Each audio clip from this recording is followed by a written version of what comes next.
Good day to you all, and I am the Red Assassin, and today is a little bit different.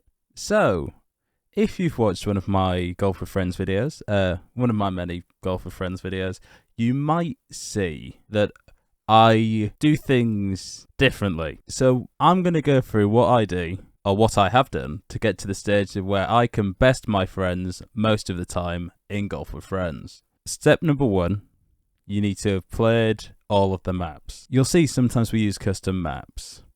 I don't play custom maps before we record, but most of the other maps that have been created by the developers I have played before. So, when they say stuff like, you must be cheating, or you're using hacks, that is not true. I'm just very smart, as you can see by my 62 hours on record with Golf with Friends. So let's load up Golf with Friends. What's really good about Golf with Friends is you can play it whenever you want. It's not very an intensive game, and it's quite good to play.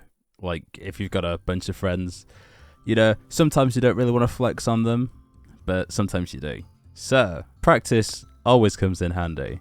So, what I'd like to do is, you pick one. Generally, Forest is the main one that you would do first, so I'm going to click on that. Second of all, enable jump. Jump is one of the that's what I use most to do fancy shots, because it gets you over terrain and anything you need. So what's good is to have collision on. Collision is quite fun. So if you're doing really well and you want to mess around with your friends, you just bump into them. Make sure they don't bump into you, because it can lead to some annoying situations. Another thing is they recently added power-ups. Power-ups are quite fun. They allow a different style of gameplay to be had. Quite good. I mean, if you've played them all and you know what you're expecting, then it's not too difficult to do. So, you want collision, jumps, and power-ups. Then you start. So when you first get in, you either want to go first or last, just in case your friends decide to troll you. And then you just aim for it, and it works. Like, yeah, I'm alright at it. Well, if you know what you're doing, it's easier to get holes in one. But this is quite a simple map, so it's more easier to get more holes in ones on this map compared to the other maps. But sometimes maybe you may do it twice. Yeah, so stuff like this. Yeah, not the best, but at least you're getting it in 2 shots. It would usually probably take you 3. Wonder what? Well, apparently that class does 2 shots. Well, you get what I'm saying. You get what I'm saying. Like, most of these you can make in 1 or at least 2 shots. You just need to know where the hole is, pretty much. So we're under par at the minute.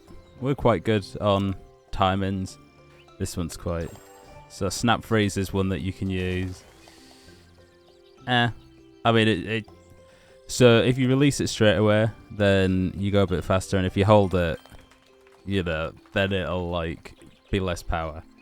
And if you don't press space again, it will just stop you where you are.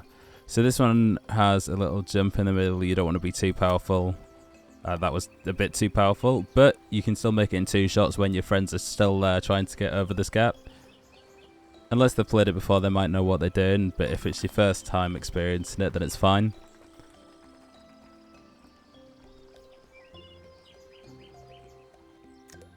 So this one's a bit tricky one. I mean, you can try for a hole-in-one. I'm not too confident.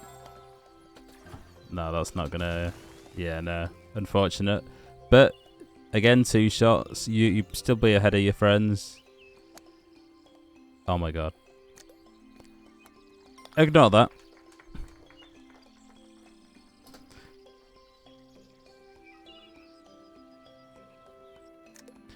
So this one's quite an easy one, but if you don't have jump enabled, that can be quite hard. I mean, if you do want to flex on them, you just need to know the best routes and what power shots to take. I don't really know, but I'm just like guessing most of the time. I mean, if you really try hard, that you could probably like remember that. Oh, well then, that's a new one. Probably a bit too powerful on that one. So you want to get into the second one on this one. Honey trap doesn't matter, and just straight in.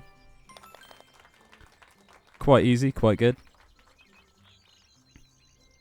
If you didn't do the thing at the beginning. Don't know what that was, but this one's quite hard, but like if you do it right, then you can just get around in one. Practice is always good before your friends get in.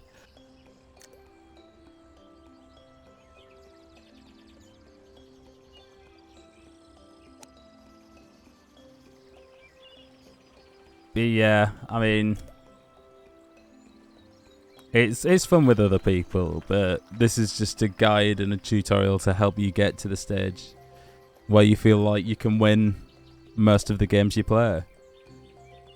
So I usually do like full power there, and it'll put you right next to the hole. I mean, there's probably a way that you can get you can get it in the hole from there, but I don't really want to risk it. People usually get this one in like a 3 or 4 anyway, so doing that, like, just... Oh, and this one is quite hard because you've got to go like forward and then all the way around and make that jump. Whereas if you've got jumps enabled, you can just jump over that bit and it doesn't matter whatsoever. That's fine. Like, easy fine. Eagle, easy fine. Epic. Very good. And then my friends are going to watch this and find out how I actually do it. I mean, this one's just standard, like... Most people would. I mean, I don't think I've got a hole in one on this one yet. I mean, it's quite a simple one for anyone to really get. No issues, no nothing there. So like we're half of the power. Well, you know, the overall power right now. This one you want to do full power on the third target, and that should take you by the hole. Which, I mean, there's been times where my friends have gotten really stuck on this hole. Been there for at least 10 strokes sometimes. It's quite interesting. This one's quite hard, but like I usually jump off this one here. But then if you've got jump, then you can get out of that situation easy. If you're going to go down a hole, you just jump and try and get out. Use momentum. Easy. And you can also, you know, jump over stuff like that. Eagle. Easy. Well, that one's a quite complicated one, but if you know where you're going, then it's fine. I think the next one is... Yeah, this one... I mean, I've done this hole-in-one without jumps before. I mean, you can... Yeah, no, that was a bad hit, but... I mean, at least a 2 on this is pretty decent. I mean, it can be quite challenging with the thing. You just need to make sure you don't hit it first time. Easy. And then this one is quite annoying. But yeah, you can... If you go slow enough, you can jump over each of them. And then for the last one, it's a bit weird. You don't want to go full power. You just want... You need to miss the blade, but you need to go like really soft to start with. Or you'll just like get overshot. And then you should be able to get a good angle on the hole from here. And then just straight in. It's as easy as that. And then, yeah, that's most of the time you'd be overshooting that and easy. So that's how to get under par overall on the first one, and how to beat your friends. So, I've been the Red Assassin. This has been how to be really good at golf with friends. Thanks for watching. Subscribe to the Red Assassin. He will have you laughing, and he'll make you sing, and he'll make you shout. He's the Red Assassin.